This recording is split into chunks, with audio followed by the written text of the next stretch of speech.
खबर उत्तर प्रदेश के साथ मैं सूरी चौहान। खबरों की शुरुआत करें उससे पहले एक नजर सुर्खियों पर। कानपुर देहात में दर्दनाक हादसा, झोपड़ी में शॉर्ट सर्किट से लगी आग, दंपति व 3 बच्चों की जिंदा जलकर मौत।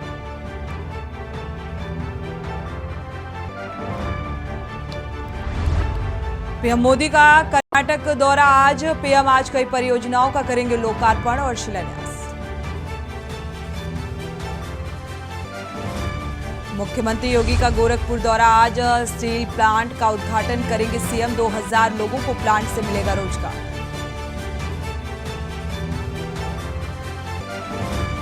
सपा सुप्रीमो अखिलेश यादव का सीतापुर दौरा आज, सीतापुर में महेंद्र सिंह वर्मा की मूर्ति का करेंगे अनावरण, निजी कार्यक्रम में होंगे शामिल। योगी सरकार ने 8 आईपीएस अधिकारियों का किया तबादला, पीयूष मोटिया बने लखनऊ जोन के डीजी। उमेश पाल हत्याकांड में आतिक की पत्नी पर 25,000 का इनाम घोषित, बेटा भी आया मोस्ट वांटेड लिस्ट में शामिल।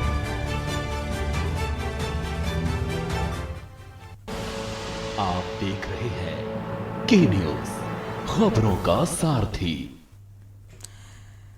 खबरों की शुरुआत करते हैं कानपुर देहात से। बड़ी खबर आपको बता दें, पानी का इंतजाम ना होने के चलते 5 की मौत हो गई। पुलिस और अग्निशमन पर लेट पहुंचने का आरोप लगाया गया है। प्रत्यक्षदर्शियों ने घटना को बताया, छप्पर के नीचे सोते समय संदिग्ध परिस्थितियों में आग लगी थी और दमकल विभाग की भी यहां पर लापरवाही देखने को मिली।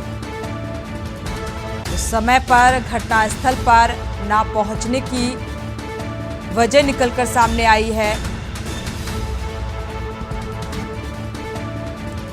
पुलिस और अग्निशमन पर लेट पहुंचने का भी आरोप लगाया गया है।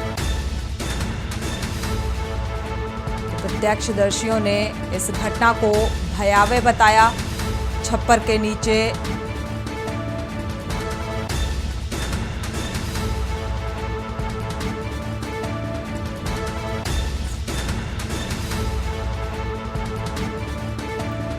एक लापरवाही प्रशासनिक अमले की और दमकल विभाग की।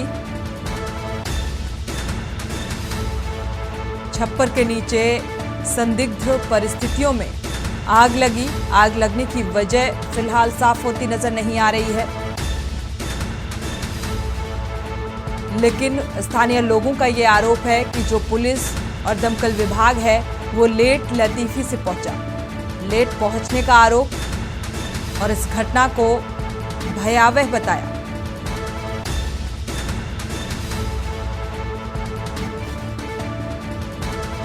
कानपुर देहात से बड़ी खबर।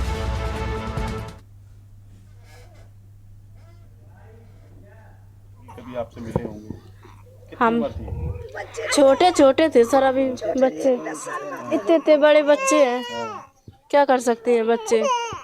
इतनी भयानक आग लगी थी सर। बचाया नहीं गया? बचाया तो था, लेकिन सर आदमी घर पे नहीं थे, सब बारात में गए थे। आप ही लोग थे? हाँ, हम ही लोग थे। कुछ आवाज ही नहीं आई है सर। सोते में। कितने बजे आ रहे थे? यहीं रहते हैं, इधर मकान है हमारा। ये जो आग लगी है आपने रात में देखा होगा, कितनी भयानक? बहुत भयानक थी आग। क्या लग रहा था, कैसे आग लगी? अरे आग लगी है, बहुत भयानक थी जी। हाँ। क्या लगता है बचाया जा सकता था? लोग आए हैं, औरत ही औरत थी, सब बारात में चले गए, कोई मौका पे थे नहीं, सब लोग देखने आए तो जल गए। हाँ। क्या लगता है आग कैसे लगी होगी? अब ये नहीं देखे हैं। तो ये 3-5 लोग कहाँ कैसे सो रहे थे? क्या देख भी नहीं पाए हैं। रोज यही सोते थे? हाँ। अभिषेक शुक्ला इसी खबर पर संवाददाता जुड़े हुए हैं ज्यादा जानकारी के लिए। अभिषेक, हालांकि आग लगने की वजह साफ होती नजर नहीं आ रही है, क्या वजह साफ हुई? साथ ही क्या जानमाल का कोई खतरा यहां पर नजर आया? किसी की कोई घायल और जलने की कोई खबर? जी बिल्कुल, बताना चाहिए कि पूरा मामला ये जो है रूरा थाना क्षेत्र के हासे मऊ का है, जहाँ पे रात को जो परिजन थे, छोटे छोटे बच्चे थे और उनके माता भी थे, तो लेकिन उसके ऊपर झोपड़ी लगी थी और झोप पे संदिग्ध लग गई, कारण आग लगी है। और वहीं होने की बात करें तो 5 लोग जल के एकदम बिल्कुल पूरी तरह से बेकार हो गए। इसके बाद वह आनंद फानन में सूचना पे जब पुलिस ने आनंद कर कर इसको करवाने यहाँ पे पहुंचे। भी आरोप लगाया है जो स्थानीय लोग हैं, उन्होंने इस घटना को भयावह बताते हुए लापरवाही का आरोप प्रशासनिक अमले पर और दमकल विभाग पर भी बताना चाहेंगे कि ग्रामीणों का साफ तौर पर कहना है कि यहाँ पर जब आग लगी थी तो आग का कारण स्पष्ट नहीं हो पाया। और यहाँ पे सूचना देने के बाद यहाँ पे कम से कम घंटों बाद यहाँ पे दमकल विभाग की टीम पहुंची। दमकल विभाग की टीम जब तब तक सारा सामान और सारे जलकर एकदम राख हो गए थे। और वहाँ पे उनको बताना कि अभी मंत्री जी पहुंचे हैं और शुक्रिया अभिषेक इस तमाम जानकारी को साझा करने के लिए। तो लोगों की नाराजगी भी इस बात को लेकर, क्योंकि प्रशासनिक अमला और दमकल विभाग को सूचना देने के बावजूद भी लेट से पहुंचे घटनास्थल पर, जिसके चलते इन 5 लोगों की इस हादसे में मौत हो गई। इनकी जान बचाई जा सकती थी अगर समय रहते प्रशासनिक अमला और दमकल विभाग पहुंचा होता। हालांकि वजह साफ होती नजर नहीं आ रही है। क्या वजह रही आग लगने की? इस पूरे घटनाक्रम में 5 लोगों की जलकर मौत हो गई। तो प्रशासनिक लापरवाही,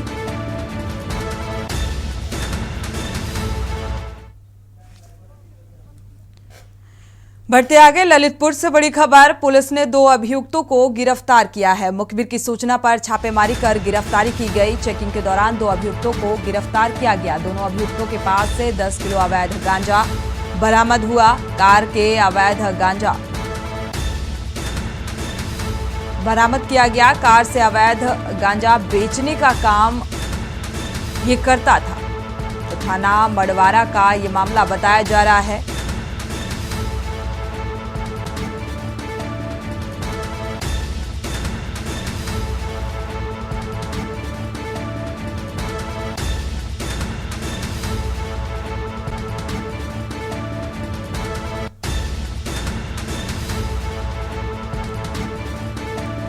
और इस मामले में पुलिस ने 2 अभियुक्तों को गिरफ्तार किया है।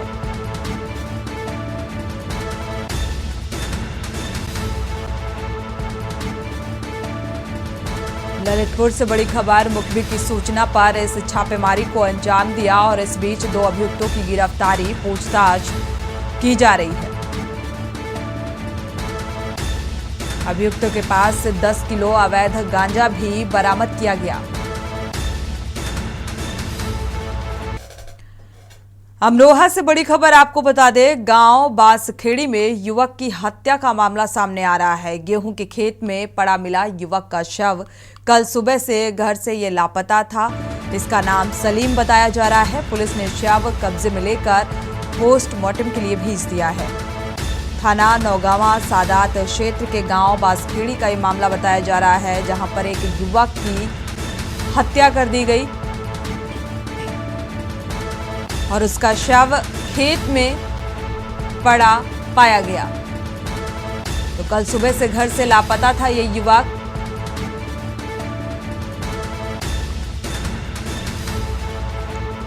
हत्या की वजह, साथ ही किस वजह से हत्या की गई, ये तमाम ऐसे बिंदु हैं जिसकी जांच पड़ताल भी की जा रही है। कल सुबह से ये युवक लापता था और गेहूं के खेत में इसका शव बरामद हुआ।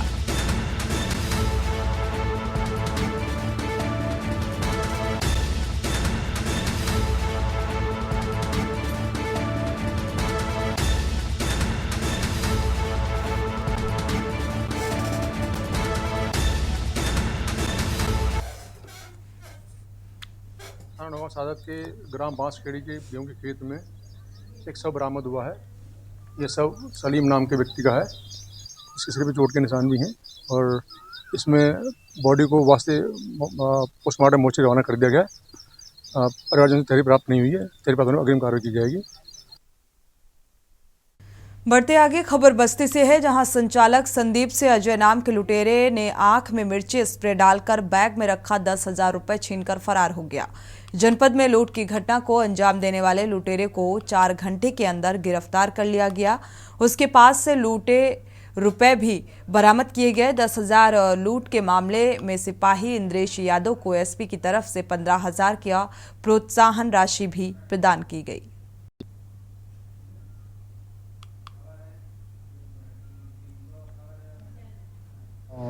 एक संदीप कुमार, जिनकी भदावल स्टेट बैंक के सामने उनका ग्राहक सेवा केंद्र है, उनकी दुकान पर ग्राहक सेवा केंद्र पर एक व्यक्ति आया जो कि अपनी मां के लिए पैसे ट्रांसफ़र करने की बात कर रहा था और बातचीत करके चला गया। कुछ देर बाद फिर वो आया और उनकी दुकान से उनके चेहरे पर एक मिर्ची चिली स्प्रे आता है, उसको छिड़काव करके स्प्रे करके और उनके पास जो बैग था उसमें से कुछ पैसे छीन कर लेकर भाग गया था।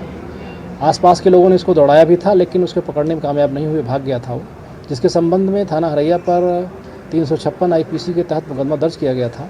और हमारी टीम जो है SHO शैलेश सिंह के नेतृत्व में काम कर रही थी।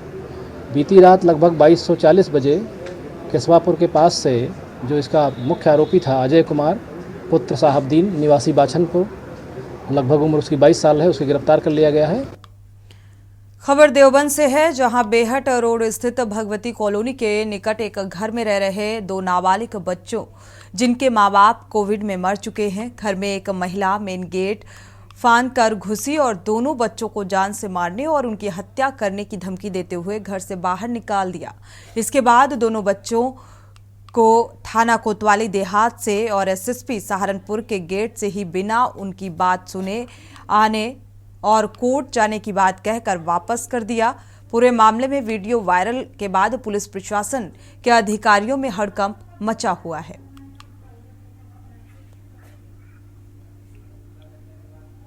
वो हमारा घर का मेन गेट कूदकर अंदर आ गई हैं। अंदर आकर बैठ गई। घर पर सिर्फ मेरा भाई था जो कि नाबालिग है और मैं कॉलेज में थी। 10-15 गुंडों को भी साथ लेकर आई थी जो कि घर के बाहर खड़े हुए थे। पुलिस वालों को लेकर आई और हाथापाई करने की कोशिश करी। मेरा भाई अकेला था, साथ में कई सारे लोग जो थे उनके वो दबाव बनाने की कोशिश करने लगे। जब मैं पहुंची तो मैंने 112 पे भी कॉल किया तो पुलिस आई, लेकिन कोई समाधान नहीं हुआ कुछ भी। खबर बस्ती से, जहां जिले में मदिरा की दुकानों की बात करें तो देसी शराब की कुल 192 दुकानें स्थित हैं, जबकि बियर शॉप की संख्या 68 और अंग्रेजी शराब की दुकानों की संख्या 64 है। बस्ती में होली के त्योहार में शराब की शौकीनों में इस तरह जाम से जाम और शीशे से शीशा टकराया की जो स्थिति है वो देखते ही देखते होली के दिनों में 14 करोड़ की शराब पी डाली। जश्न में 14 करोड़ रुपए की शराब जिले भर के शौकीन गटक गए और इससे आबकारी विभाग को करीब 11 करोड़ के राजस्व की प्राप्ति हुई है।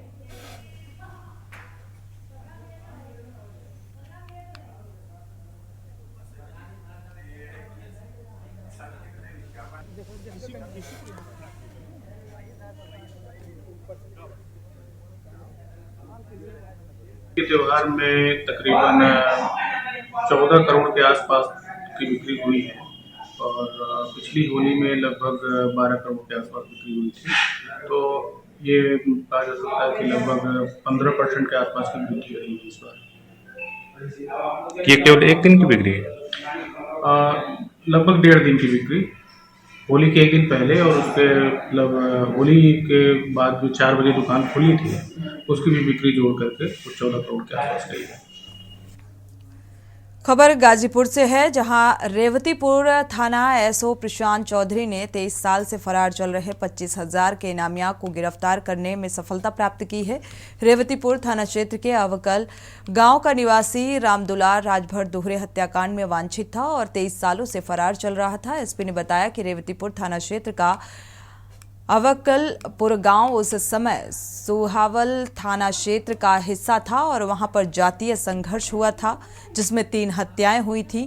2 हत्याओं में रामदुलार राजभर वांछित था और पुलिस को इसकी तलाश थी और पुलिस ने उसके ऊपर 25,000 का इनाम भी घोषित किया था।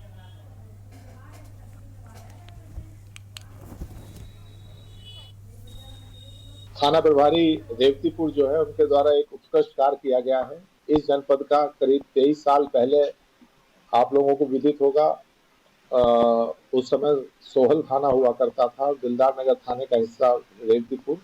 वहाँ पे जातीय संघर्ष हुआ था जिसमें 3 हत्याएं अलग अलग कालखंड में हुई थी।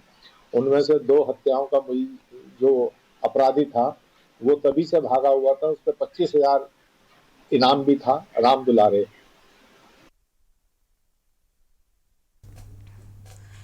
मैनपुरी में होली मिलन समारोह में पहुंचे समाजवादी पार्टी नेता प्रोफेसर रामगोपाल यादव ने भारतीय जनता पार्टी को घेरते हुए जमकर निशाना साधा। उन्होंने सरकार पर तंज कसते हुए कहा है कि दिनकर जी की कविता चरितार्थ होते दिख रही है। उन्होंने लिखा कि जब नाश मनुष्य पर छाता है, पहले विवेक मर जाता है। आने वाले समय में इनकी स्थिति बेहद खराब होने वाली है। होली मिलन कार्यक्रम में पहुंचे रामगोपाल यादव ने मीडिया से रूबरू होते हुए विपक्ष पर एक कमजोर होने के सवाल पर बताया कि विपक्ष की कमजोरी पर अभी कुछ नहीं कहना। जब बहुत ज्यादा स्थिति खराब हो जाती है तब शायद आपको याद होगा कि इंदिरा जी ने इमरजेंसी लगाई थी, तब भी दर्जनों पार्टियां थी, तभी पता नहीं चला था कि इनकी भी वैसी ही स्थिति हो जाएगी।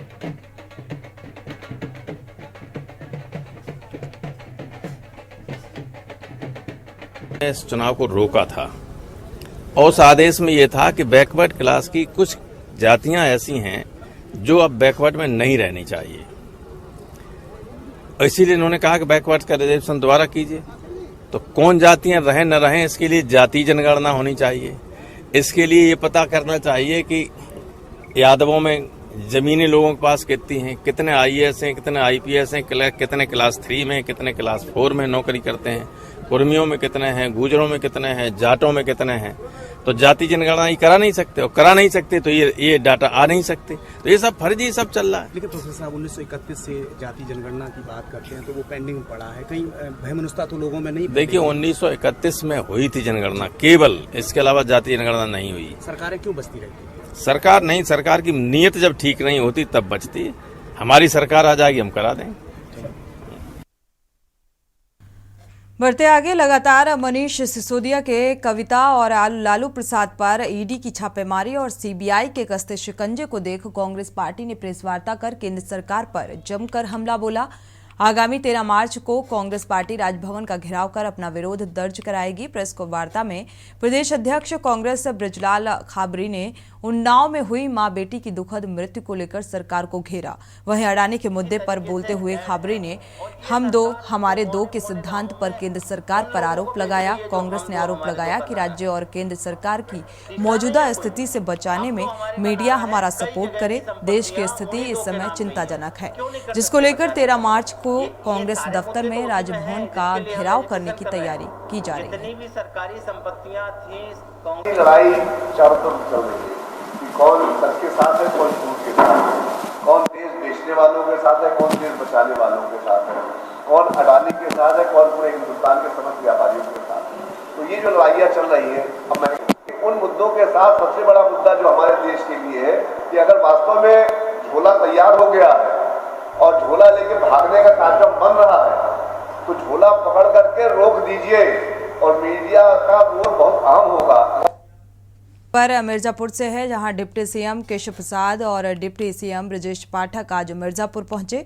स्वतंत्र देव सिंह के पैतृक आवास पर उनकी दिवंगत पूज्य माता के चित्र पर पुष्प अर्पित कर उन्हें श्रद्धांजलि दी और शोकाकुल परिजनों से भेंट कर अपनी संवेदनाएं भी व्यक्त की। माफिया विनीत सिंह के ऊपर कार्रवाई को लेकर डिप्टी सीएम ब्रजेश पाठक ने कहा कि हमारी सरकार हर अपराधियों पर कार्रवाई करेगी। निकाय चुनाव को लेकर डिप्टी सीएम केशव प्रसाद मौर्य ने कहा कि निकाय चुनाव को लेकर हम तैयार हैं, हर जगह कमल खिलेगा।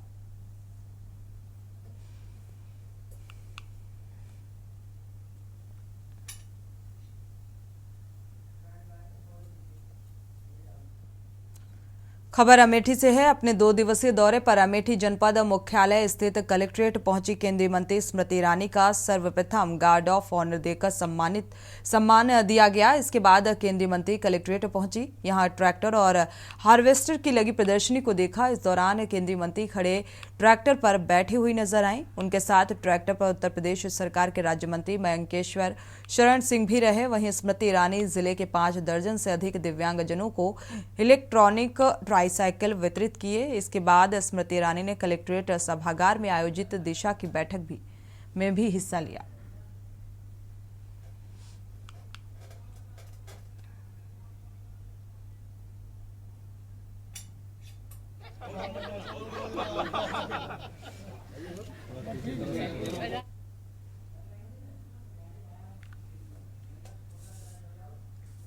इसी के साथ खबर उत्तर प्रदेश में फिलहाल बस इतना ही। आगे खबरों के लिए आप देखते रहिए के न्यूज इंडिया।